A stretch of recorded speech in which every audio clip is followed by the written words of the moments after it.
Welcome back, Southwest Florida. We're here with the former commissioner of Hendry County, Janet Taylor. She's also what I always refer to as the Veronica Shoemaker of Hendry County. She was a trailblazer, the first African-American commissioner that set the pace.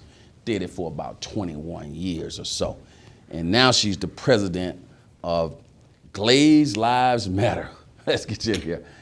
Oh, it's good to get you here again, Janet Taylor. Glad to be here. You were explaining to me that Glades Lives Matter. Let's cover the geographical location of what that covers before we get into the detail. Glades Life Matter covers the areas around the lake. That's what we are concerned about, the Glades area.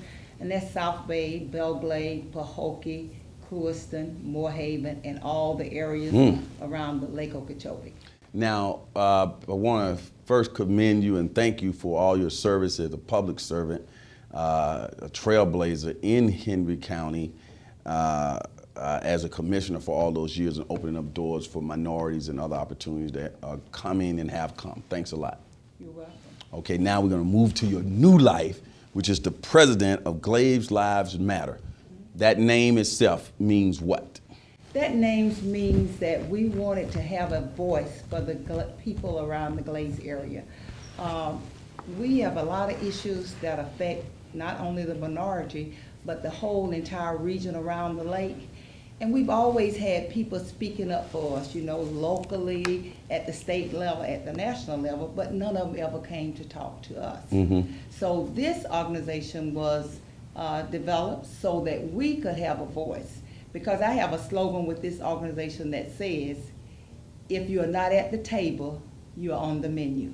And by you having a political background, you understand the importance of being in the room. Yes, exactly. And how things are being negotiated. So we're glad that you're there as the president. How old is the organization? We have actually been in existence way before we were actually incorporated with the state, which was in July of 2016. But before that, we had started working on issues that really would impact the communities around the lake. And we had gotten together with the mayors of Belle Glade, South Bay, Pahokee, and united to try and have a voice for the needs of the people in that area. When you look at some of the issues that are facing the people in the Glades area, tick off those top three for me so people have some concept.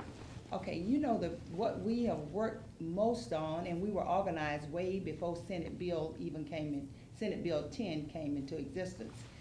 Senate Bill 10 was the Senate President Negron's top priority for the legislature, and it would have destroyed our communities in its original form. The original form for Senate Bill 10 was to buy 60 acres of our productive agricultural land. And you know, most of our area, we depend on agriculture for our livelihood.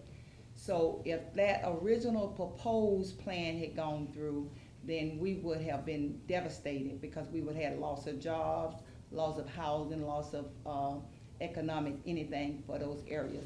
So we had an organization that fought. We had people go to Tallahassee, we had people go to South Florida and just work the area. That was the top priority. And through all the efforts that we did, our voice was heard. In fact, the governor was in John Stretch Park, Lake Harbor, which is right side out of Clewiston, last Friday to sign Senate Bill 10 in its present form, which did not take our 60 acres of. So they heard our voice.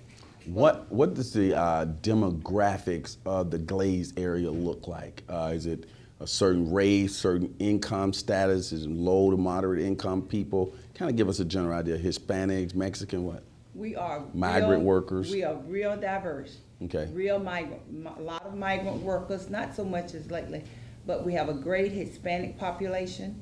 We have a large minority population all around the lake. And our economic status is very low. If you look up the demographics of Belle Glade, South Bay, Pahokee, Clewiston, you'll see that we are in very low income status, and we depend on agriculture for our livelihood. So, what's so interesting about that area too, my television show goes out to that area. And whenever I go out to that area, whether I get out the car to pump some gas or go into a convenience store, I'm so amazed at people who come up to me talking about, hey, we need to talk more on our television show about the area. So I'm glad you're here to talk about that. How can the community get involved with what you're doing? The community can get involved by, we have a Facebook page, Glazed Lives Matter. Okay. But I think beyond that stage, they need to be involved with their local politics, know what's going on. Don't sit around and wait on other people to speak for them. Come up and have a voice for yourself. I think we need to take a great assessment of what is needed in our communities, come together as unite together as communities and fight for what is right for yours. And right now, housing is a very particular issue because we just don't have enough housing, and especially enough low-income housing. And when you talk about the economics, jobs are a real problem in the areas around the lake. And one of the things in the Senate bill that they were proposing, and we hope they come into fruition, is an inland port for the Palm Beach area and an airport, Everglades Airport for the Clewiston area, which is going to provide well-needed jobs, and we're hoping. But the other issue that we have to stay on top of is the danger of that dike bursting. That is how Glazed Lives Matter really came into existence. Back in January of last year, there was environmentalists that said the best thing that could happen would be for that dike to burst. And even though lives would be lost, the benefit to the environment and the water flowing south would be immeasurable. At that point, it was just... Sesame Street that up for us, though. What is a dike?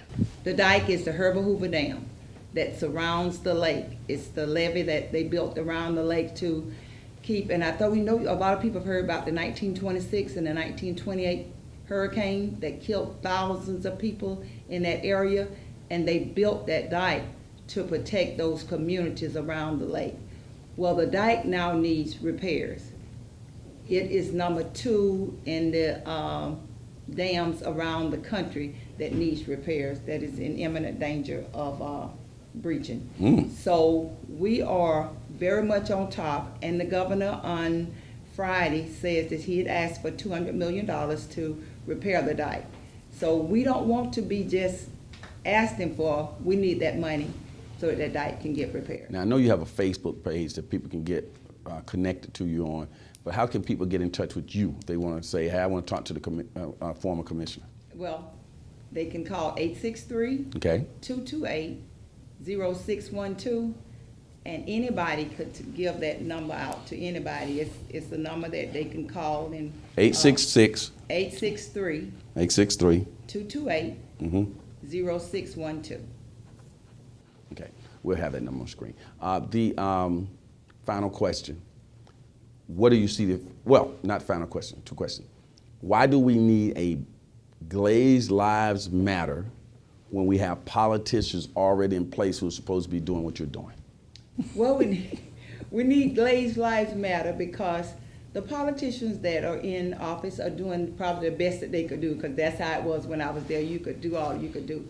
But when you have an outside organization like Glazed Lives Matter, we go to specific things that the community needs that we can take to those politicians. Then we could make the politicians responsible for what it is that has to come. Instead of just saying it's in the politician's hand and leave it like that, you need an organization that's a voice for the people in those communities that could show up to make those politicians call to action, accountable. That's right. For the services that they need to provide to you. Excellent. Couldn't have said it better myself. So, I'm going to always call you commissioner. You'll be a commissioner forever. But is it fair to say we can get you back in the future to keep us updated all the time on what's going on with Glazed Lives Matter? You can get me back anytime, not only on Glazed Lives Matter, but on any issue that concerns our people. I'm here for people. All right. As the saying goes on this particular show, for those who say it can't be done, they're usually interrupted by those like this pioneer who are doing it. We'll see you next week on Lee Pitts Live. Lee Pitts Live is a Lee Pitts Enterprise production.